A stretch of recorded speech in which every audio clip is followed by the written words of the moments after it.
Guys, welcome back to the channel. My name is Ian McNaughton. Today's episode of Ian Previews Sports is Ian Previews Rugby. So on this side, this is all the Tokyo 2020 Rugby Sevens pools that I went over on Tuesday, I think it was.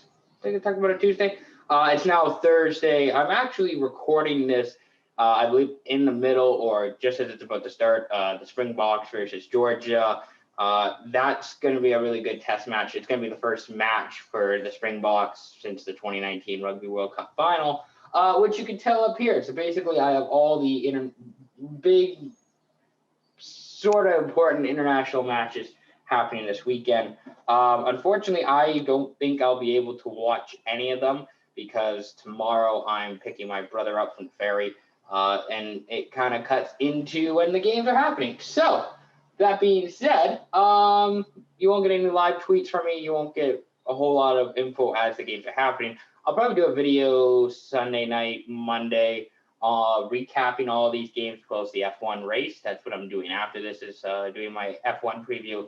So hopefully you enjoy this because I put a lot of time and effort into it, as you can tell, with all the words, all the different colors. Also, fun fact.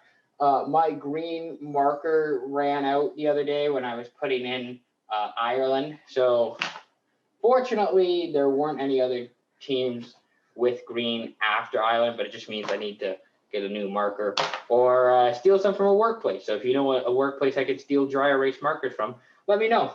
So let's start with South Africa, Georgia at Loftus Versfeld Stadium. First test for South Africa since 2019. Jacques Nienaber is the new South Africa coach. So basically, Rassie Erasmus was the previous Springboks coach. He coached them to the Rugby World Cup in 2019. He is, I believe, I don't know what his official title is. He's basically player development or overseas players. Like, he's a part of the process. He picked out the players that are going to be playing these two test matches against Georgia and then the Lions matches in a few weeks. So he was a part of the player selection process, shall we say. Georgia should be tough and physical in the two matches. So this match today, Friday, July 2nd, as I record this, and I believe July 9th as well is when they do their next match next Friday. I remember last fall when Georgia was taking part in the Autumn Nations Cup, and Eddie Jones was talking about having to kind of add and bring more forwards because Georgia is such a physical and such a heavy team that you need to have almost an extra forward to compete with them. I don't know how that's going to go today in the first match, but I think Georgia will be competitive. Georgia, for the most part, hasn't really had their international rugby calendar change too much. Obviously, they were just in the Rugby Europe Championship a few weeks ago, maybe last week. I think it was last week. So they were in the Rugby Europe Championship last week. They were obviously in the Autumn Nations Cup in the fall. They had test matches in the fall. They've obviously had a lot of preparation coming into this match, going back 6 months, even 8 months, 10 months, really, leading up to these two test matches against the Springboks. So South Africa will probably win. I'd be surprised if not. But, the Springboks are going to have a good challenge on their hands for their first couple matches, getting back into the swing of things, going against Georgia. Later tonight, the Maori All Blacks take on Samoa. So basically, kickoff is at 4:30 p.m. In Auckland where they're doing the game. That's my time, Pacific Standard Time, 9:30 p.m., 21:30. It's one of two games at Mount Smart Stadium, so it's a doubleheader at Mount Smart Stadium in Auckland. The Maori All Blacks and Samoa obviously played last week. Rematch last week's game. Fans will be in attendance. I couldn't get a number down as to how many fans will be in attendance, but there are going to be fans in attendance in Auckland at both this game and the All Blacks Tonga game, which is going to happen afterwards. So rematch last week's game. Fans will be in attendance. Samoa should be better. I would think they would try and focus on controlling the wings more. That's where they struggled last week, was on the outside, trying to contain the Maori All Black speed. But I mean, for the most part, the All Blacks will probably win. I would just think that Samoa makes it more competitive it was more of a tune-up match last week. Samoa's first match since the 2019 Rugby World Cup was last week. I'm sure this time around they're going to be more competitive. They're going to be more in tune, ready to go. They know what's coming at them this time. And don't be surprised if they try and play on the wings more, if they try and control the outside. It might mean that the All Blacks succeed more on the inside, but if you saw last week, Samoa had the bigger pack when they were going into their scrums. I can't remember what the weight was, but it was a difference of about 50 to 80 kilos, I think, in favor of Samoa. So I would think that Samoa is okay with maybe giving up a few tries inside if they could try and control outside. So look out for the All Blacks and Samoa. So that's later tonight for myself Pacific, 9:30 p.m. Pacific, 4:30 in Auckland. So they're probably just waking up now, I'm guessing. It's probably early morning as I record this. The follow-up game. So the second game of the doubleheader in Auckland, New Zealand, Tonga. 13 test debuts for Tonga. They're really going young in their first match against the All Blacks. Their first meeting since 2019, they had a test match, a warm-up match prior to the 2019 Rugby World Cup. So, there's some familiarity there with these two teams playing. New Zealand, obviously, they got a few matches in the Rugby Championship last year. Not a whole lot, some matches. Tonga, again, hit and miss with them. They haven't played a whole lot either. Projected temperature, 14 degrees Celsius, 57 degrees Fahrenheit. So it's supposed to be a cooler night. I don't think it's going to rain like it did last week in Wellington for the All Blacks and Samoa. It is going to be cooler, though. I do expect cooler temperatures, so look out for that at 14 degrees Celsius. It could be cooler. That game is supposed to kick off at 7:05 local kickoff time, 7:05 p.m. in Auckland, and it'll start at midnight for myself here in Vancouver on the West Coast. Saturday morning. So Saturday morning, we've got a couple great games. Ireland and Japan. The local kickoff time in Dublin will be 1 p.m., 1300. So for myself, that means a 5 a.m. kickoff time. And James Ryan is starting. So there was questions about him. He was doubtful, I think, at one point. Questionable anyways. I don't know how they do it in Europe and rugby, where like in American football, it's like you're either doubtful, like it's a 75% chance you're not playing. Questionable means like there's a 50-50 chance you're not playing, and then probable is a 25% chance you aren't playing. So 75% chance you are playing if you're probable. Ryan, I think, was doubtful, and now he is going to play. He's going to captain Ireland this week against Japan. Obviously, this is a rematch of the 2019 Rugby World Cup game where Japan upset Ireland in Shizuoka. Japan obviously is getting better as the weeks go on. They obviously played the Lions last week and they lost 28-7 in Murrayfield. Now they're playing Ireland in Dublin. 3,000 fans will be in attendance for this game, so not quite as many as the 21,000, I believe, that was in attendance for Murrayfield. Only 3,000 this week, but that is going to increase in Dublin next week when they take on the Americans. I believe there's going to be 15,000 people, I think, will be in attendance in a U.S. stadium next week. But anyways, for Ireland, Japan, 3,000 fans will be in attendance. I'm interested to see. This is, I think, an opportunity for Japan to pull off an upset. Ireland doesn't have all of its best players. It has James Ryan, obviously, but Ireland's best players are obviously playing with the Lions right now. Japan is getting better. They're slowly getting better, improving every week. The Lions match, I don't know how much that's going to help them, but don't be surprised if there's a potential upset in this test match on Saturday morning. Wales versus Canada. That's going to kick off at 3 o'clock in Cardiff. That means on the West Coast here for me in Vancouver, it's a 7 a.m. kickoff.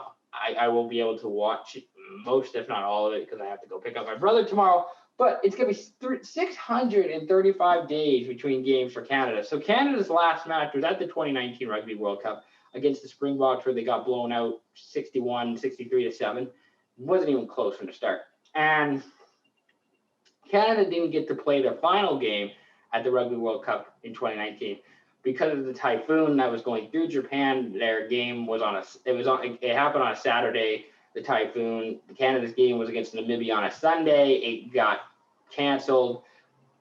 But that's okay. Canada, if you remember, Canada and Namibia, I believe, are both helping out cleaning up some of the neighborhoods that they were supposed to play in. So good Canadians helping out. But that means that the men's 15 team had not played in over 600 days. That's going to be really fascinating going up against Wales. 100 caps for Lee Halfpenny. Lee Halfpenny is going to get the start, I believe, at the 15 spot for Wales this weekend. So that's going to be really interesting to see. I would think he would get a couple tries against Canada. Should anyways. Canada's coaches this weekend. So you got Phil Mack, Rob Howley, Jamie Cudmore, and Kingsley Jones. So I'm excited to see how Canada's coaching staff matches up with Wales' coaching staff. Obviously, there's no Warren Gatland because Gatland's with the British Irish Lions. So we'll see. I don't see an upset happening. Canada's probably going to lose. Wales should be set. They're looking really solid coming into this weekend. I'm just happy that Canada's getting the opportunity to go over to Europe and play some test matches against some of the better teams in the world.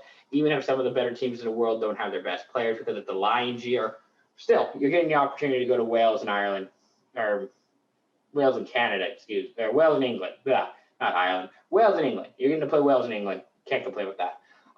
You can watch that game on the Zone as well as Ireland and Japan. So if you live in Canada like myself, Ireland and Japan will be on the Zone, and then follow up after that, Wales and Canada will be on the Zone. So that's probably where I'll watch the replays for this game on the Zone. Yeah. Emirates Lions versus the British Irish Lions. So Emirates Lions is a club team in South Africa. They're going to be they're going to be hosting the British Irish Lions. Kickoff is at 1800, so that's 6 p.m., 10 a.m. kickoff for myself here on the West Coast. Time change. I think they say it was COVID, but I'm pretty sure it's because of the Euro games that they're changing the time on Saturday. But I could be wrong. I'm just going with what I've heard. Some websites are saying it was because of COVID. Some websites are saying because of the Euro games. Pick your choice, I guess. New Lion starters this week after last week where some guys were just coming into camp and they didn't have enough time to prepare. New starters this week include Stuart Hogg, Luis Rees-Zammit, Owen Farrell, Maro Itoje, and Hamish Watson. Good to see Watson back, by the way. He suffered a concussion last week. He was originally supposed to start, couldn't because of his concussion. He suffered a training camp, so he's going to start this week against the Emirates Lions. It's a Lion, yeah. So I'm just reading it. So the Emirates Lions went 1-4 in the Pro 14 Rainbow Cup, South Africa in 2021. So pretty much that was the club league series that they were in this year. The Emirates Lions had 1 win, 1 loss, and 4 ties, I think. 1 win, 1 tie, and 4 losses makes more sense. That's probably what it was. 1 win, 1 tie, 4 losses. They weren't that good. They were at the bottom of their table in South Africa. I'm not expecting a whole lot from the Emirates Lions. I think this is more just we get to play you guys. If you're the British Lions, we'll go to your stadium. We'll play you. We'll have a great time. That's probably what it is. Match will be held at Ellis Park, obviously the historic park where South Africa won the Rugby World Cup in 1995. So there's a little bit of history to this match. How about them apples? I still think the British Irish Lions are winning. They're way too good. Romania, Argentina. So this is another good test match between Tier 2 Romania and Tier 1 Argentina. It's going to kick off at 9 p.m. in Romania. 11 a.m. for myself on the West Coast, so that's cool. Romania went 2-2 at this year's Rugby Europe Championship, which includes wins against Portugal and Spain, but losses against Russia and Georgia. Mixed bag of results. You probably want to beat Russia. You're okay losing to Georgia, but 2-2 is kind of like, could have beat Russia, but they didn't. So what can you do? Romania is 0-8 all-time against Argentina. Argentina is 8-0 all-time versus Romania. Argentina is a really good team. Romania is also a good team. Argentina is just better, especially historically against Romania. So that's going to be really exciting to see how this goes. Especially they're playing. I can't remember what the name of the stadium is, but it's kind of like the Arc de Triomphe, but not the Arc de Triomphe Stadium. It's a new stadium. It should be really nice, really, really gorgeous. if you're watching that, look out for the stadium in Romania. First match for Argentina since December 5th. So they had really good matches in the Rugby Championship against Australia and New Zealand. Argentina should beat them. Argentina looks really good. Don't sleep on Argentina.